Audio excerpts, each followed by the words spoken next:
আরজিকর হাসপাতালে ধর্ষণ ও খুনের ঘটনায় কোচবিহারেও পথে নামল ছাত্র যুব ও সাধারণ মানুষ। আজ কোচবিহার গান্ধী মূর্তির পাদদেশ থেকে বিক্ষোভ মিছিল শুরু করে শহর পরিক্রমা করবার পর সেই গান্ধী মূর্তির পাদদেশে বিক্ষোভ মিছিলের সমাপ্তি করা হয়। প্রতিবাদী মঞ্চের উদ্যোগে আজ কোচবিহার শহরে বিক্ষোভ মিছিলে দোষীদের ফাঁসি চাই বলে স্লোগান ওঠে। আরজিকর হাসপাতালের অভ্যন্তরে ঘৃণ্য ও নারকীয় হত্যাকাণ্ডে যুক্ত সকলের বিচার চেয়ে এবং আসল দোষীদের ফাঁসির দাবিতে প্রতিবাদী মঞ্চের এই বিক্ষোভ মিছিলে অগণিত মানুষ পা মেলান।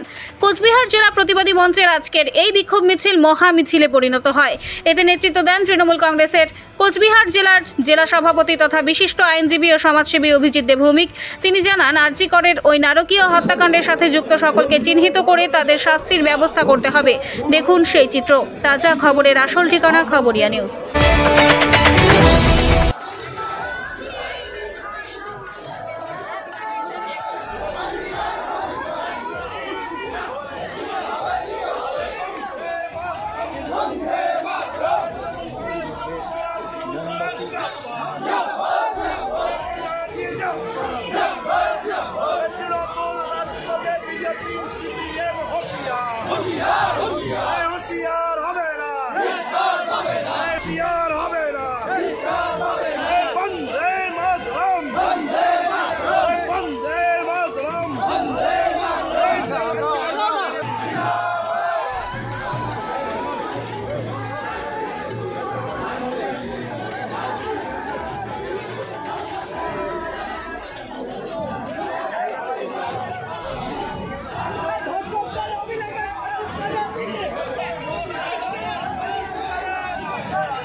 শুভ সন্ধ্যা। আজকের এই সময়ে কাউকে আড়াল করবার জন্য নয়, করবার জন্য নয়। আজকের এই জমায়েত সারা রাজ্য জুড়ে হচ্ছে।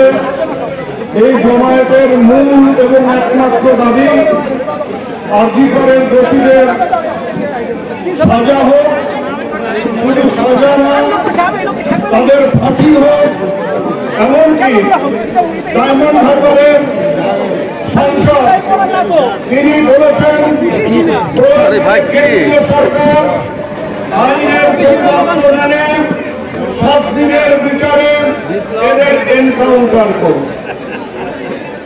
আমরা দেখলাম 24 ঘন্টার মধ্যে রাজ্য পুলিশের হাতে মুখ্য দোষী ধরা পড়ল। তারপরেই হাইকোর্টের রায় পছন্দ হোক না হোক মেনে নিতে হবে। কেস গেল সিবিআইয়ের হাতে।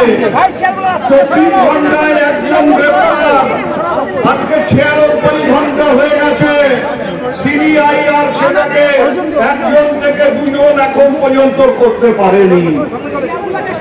আমি আমার বক্তব্যে এটাই বলতে চাই, এই নৃশংস মর্মান্তিক ঘটনার আমরা শুধু প্রতিবাদ করি নয়, আমরা রাস্তায় নেমে এর বিরুদ্ধে সোচ্চার হচ্ছি। আমরা দোষীদের অবিলম্বে গ্রেপ্তারের দাবি জানাচ্ছি। কিন্তু উই ওয়ান্ট জাস্টিস বলে ফাঁকা রাখছি, তাহলে হবে না। কারণ এখন জাস্টিসটা কার কাছে চাইবে? এখন জাস্টিস আর রাজ্য সরকারের কাছে কেমন নেই। এখন যদি জাস্টিস চাই তাহলে কেন্দ্র সরকারের কাছে চাইব। এখন যদি জাস্টিস চাই তাহলে সিবিআইয়ের কাছে চাইব। মায়েরা বোনেরা রাত দখল করতে বেরিয়েছিলেন, ভালো করেছেন। রাত দখল করবেন। যে লোকটি ধরা পড়েছে সঞ্জয়, তারও মা আছে, তারও স্ত্রী আছে। কি করবো? তাহলে কার বিরুদ্ধে আন্দোলন হবে? সেই মা, সেই স্ত্রীরা।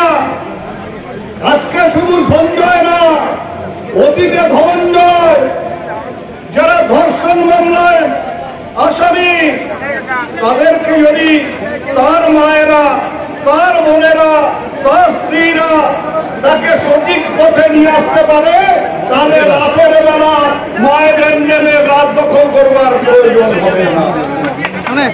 আমি বক্তব্য শুনছিলাম,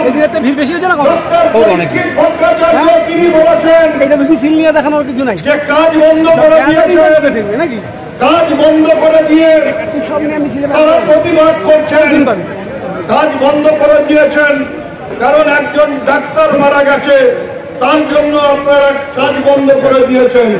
কিন্তু উড়িষ্যায় যে ডাক্তার রোগিণীকে ধর্ষণ করলো তার জন্য আপনাদের বিচার কি?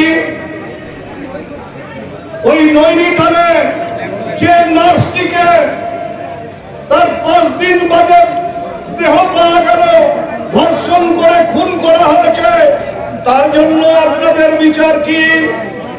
কারণ সে ডাক্তার নয়, সে নার্স, আপনাদের চাইতে কম, তাই তার জন্য আপনাদের কোন রকম বক্তব্য নেই। নারী নারী, মায়ের জাত, তাদের সবার জন্য সমানভাবে আমাদের লড়াই করতে হবে, সংগ্রাম করতে হবে।